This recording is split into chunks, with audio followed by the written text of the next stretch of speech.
नमस्कार दोस्तों। आज हम एक ऐसी कहानी सुनेंगे जो शायद ही आपने पहले नहीं सुनी हो।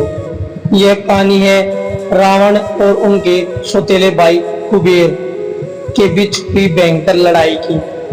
क्या आप जानते हैं रावण और कुबेर दोनों भाई थे? और क्या आप जानते हैं इस युद्ध में कौन विजयी हुआ?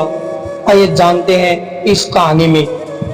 धर्म ग्रंथों के अनुसार रावण और कुबेर दोनों महर्षि पुलत्ता के पुत्र थे। महर्षि पुलत्ता ब्रह्मा जी के मानस पुत्र थे। उनका विवाह राजा तृणबिंदु की पुत्री से हुआ था।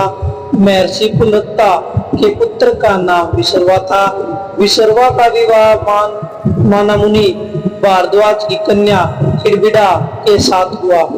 महर्षि विश्रवा के पुत्र का नाम वैश्रवण रखा गया। वैश्रवणों का नाम ही नाम कुबेर है। महर्षि विश्रवा की एक अन्य पत्नी का नाम केकसी था। वह राक्षस कुल की थी। केकसी के गर्भ से ही रावण, कुंभकर्ण और विभीषण का जन्म हुआ था। कुबेर को उनके पिता मुनि विश्रवा ने रहने के लिए लंका प्रदान की। ब्रह्मा जी कुबेर देव की तपस्या से प्रसन्न होकर उन्हें उत्तर दिशा का स्वामी व धन्या अध्यक्ष बनाया था। साथ ही मन की गति से चलने वाला पुष्पक विमान भी दिया था। अपने पिता के कहने पर कुबेर देव ने सोने की लंका अपने भाई रावण को दे दी और कैलाश पर्वत पर अलकापुरी बसाई। रावण जो पहले ही शक्तिशाली था, अब लंका का राजा बन चुका था। उसका अहंकार बढ़ चुका था। उसने अपने भाई कुबेर के खिलाफ युद्ध की योजना बनाई। रावण ने अलकापुरी पर आक्रमण किया, कुबेर को हराया और उनका पुष्पक विमान छीन लिया। कुबेर घायल हुए, लेकिन उसकी सेना ने उन्हें सुरक्षित स्थान पर पहुंचाया। यह युद्ध रावण की बढ़ती महत्वाकांक्षा और अहंकार का प्रतीक था। इस युद्ध में रावण विजय हुआ।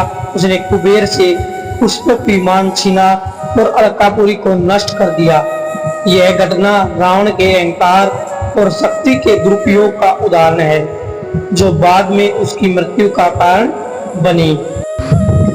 रावण और कुबेर की यह कहानी हमें यह सिखाती है कि शक्ति का दुरुपयोग और अहंकार विनाश का कारण बनते हैं। कुबेर की तरह हमें विनम्रता और संतुलन बनाए रखना चाहिए, ताकि हम अपने जीवन में सच्ची सफलता प्राप्त कर सकें।